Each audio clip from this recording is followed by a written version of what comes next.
संसार विनाश की राह पर आ चुका है और इसका हल तथाकथित धार्मिक लोगों और राजनीतिज्ञों के पास नहीं है। ये शब्द आपको डराने के लिए नहीं है, बल्कि सावधान करने के लिए है। ये कथन दुनिया के मशहूर दार्शनिक जिद्दू कृष्णमूर्ति का है।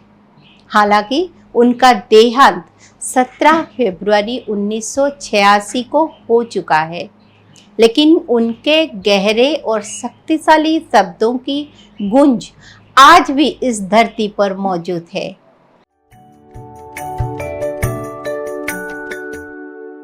नमस्कार, उदयनीय डिजिटल में आपका स्वागत है। मैं हूँ उपाली अपराजिता।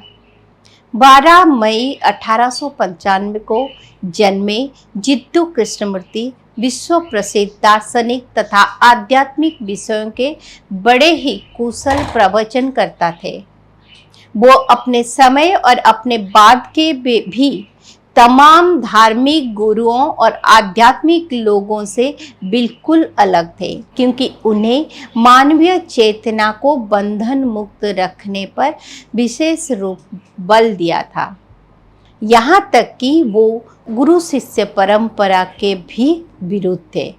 जिद्दू ने घोषणा कर रखी थी कि अब से कृपा करके याद रखे कि मेरा कोई शिष्य नहीं है, क्योंकि गुरु तो सच को दबाते हैं। सच तो स्वयं तुम्हारे भीतर है। सच को ढूंढने के लिए मनुष्य का सभी बंधनों से स्वतंत्र होना आवश्यक है। उनका कहना था कि सत्य को प्राप्त करने के लिए आपके भीतर कुछ भी नहीं होना चाहिए, तभी आप एक साफ और स्पष्ट आकाश देखने के लिए तैयार हो जाते हैं। आप धरती का हिस्सा नहीं, आप स्वयं आकाश है। लेकिन याद रखिए कि यदि आप कुछ भी है तो फिर आप कुछ नहीं हैं। आपने जो कुछ भी परंपरा, देश और काल से जाना है, उससे मुक्त होकर ही आप सच्चे अर्थों में मानव बन पाएंगे। जीवन का परिवर्तन सिर्फ इसी बोध में निहित है कि आप स्वतंत्र रूप से सोचते हैं कि नहीं, और आप अपने सोच पर ध्यान देते हैं कि नहीं। जिद्दू का कहना था कि हम रूढ़ियों के दास हैं। भले ही हम खुद को कितना भी आधुनिक समझ बैठे, मानवीय बुद्धिमत्ता का सर्वोच्च स्वरूप है स्पष्ट होकर एकांत में आत्मनिरीक्षण करना। एकांत सुंदर अनुभूति है, लेकिन एकांत में होने का अर्थ अकेले होना नहीं है। इसका अर्थ है मस्तिष्क समाज द्वारा प्रभावित और प्रदूषित नहीं है। जे कृष्णमूर्ति ने स्पष्ट शब्दों में कहा कि सत्य एक मार्ग रहित भूमि है और उस तक किसी भी औपचारिक धर्म, दर्शन अथवा संप्रदाय के माध्यम से नहीं पहुंचा जा सकता है। जे कृष्णमूर्ति का जन्म तमिलनाडु के एक छोटे से नगर में निर्धन ब्राह्मण परिवार में हुआ था।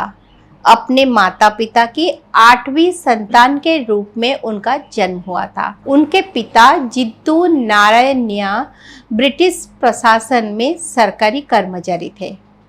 जब कृष्णमूर्ति केवल 10 साल के थे, तभी उनके माता संजीवामा का निधन हो गया। लेकिन जिद्दू बचपन से ही बेहद असाधारण थे। उनके जन्म से पहले ही थियोसॉफिकल सोसाइटी के सदस्य किसी विश्व गुरु के आगमन की भविष्यवाणी कर चुके थे। श्रीमती एनी बेसेंट ने और थियोसॉफिकल सोसाइटी के प्रमुखों को जे कृष्णमूर्ति में वो विशिष्ट लक्षण दिखाई दिए जो कि एक विश्व गुरु में होते हैं। एनी बेसेंट ने जे कृष्णमूर्ति की किशोरावस्था में ही उन्हें गोद ले लिया और उनकी परवरिश पूर्णतः धर्म और आध्यात्म से ओतप्रोत वातावरण में ही हुई। थियोसॉफिकल सोसाइटी के प्रमुख को लगा कि जे कृष्णमूर्ति जैसे व्यक्तित्व का धनी ही विश्व का शिक्षक बन सकता है। 1912 में उन्हें शिक्षा के लिए इंग्लैंड भेजा गया और 1921 तक वे वहाँ रहे। इसके बाद विभिन्न देशों में थियोसॉफिकल पर भाषण देने का क्रम चलता रहा, लेकिन गहरा अध्यात्म मनुष्य को बंधनों से मुक्त कर देता है। लेकिन दुनिया की नज़रों में ऐसी विद्रोह या अराजकता कहा जाता है। लेकिन जिद्दू ने कभी इसकी परवाह नहीं की। उनके विद्रोह का पहला शिकार उनका अपना संगठन हुआ, जो उन्हीं को केंद्र में रखकर निर्मित किया गया था। जिद्दू ने अपने मसीहाई छवि को दृढ़तापूर्वक अस्वीकृत करते हुए एक बड़े और समृद्ध संगठन को भंग कर दिया। जिद्दू ने सिर्फ अपने संगठन ही नहीं, बल्कि हर स्थापित मान्यता धार्मिक विचार के विरुद्ध थे। उन्होंने ध्यान पर बहुत जोर दिया। उनका कहना था कि ध्यान का अर्थ है विचार का अंत हो जाना, और तभी एक भिन्न आयाम प्रकट होता है जो समय से परे है। ध्यानपूर्ण मन शांत होता है।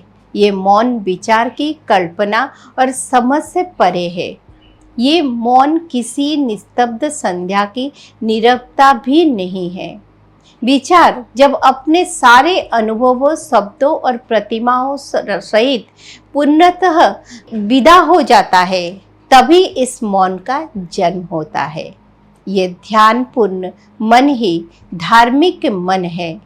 धर्म जैसे कोई मंदिर, मस्जिद, गिरजाघर या भजन कीर्तन छू भी नहीं पाता। जे कृष्णमूर्ति ने सदैव ही इस बात पर बल दिया था कि प्रत्येक मनुष्य को मानसिक क्रांति की आवश्यकता है, और उनका ये भी मत था कि इस तरह की क्रांति किन्हीं बाह्य कारक से संभव नहीं है, चाहे वो धार्मिक, राजनीतिक या सामाजिक किसी भी प्रकार का हो। उनका मानना था कि आध्यात्मिक मनुष्य स्वभाव से ही विद्रोही होता है, और यही विद्रोह उसे स्थापित मान्यताओं के ध्वस्त करके नए मार्ग पर ले जाता है। जिद्दू कृष्णमूर्ति के निधन के बाद भी उनके विचारों का अंत नहीं हुआ है, और वो आध्यात्म मार्ग के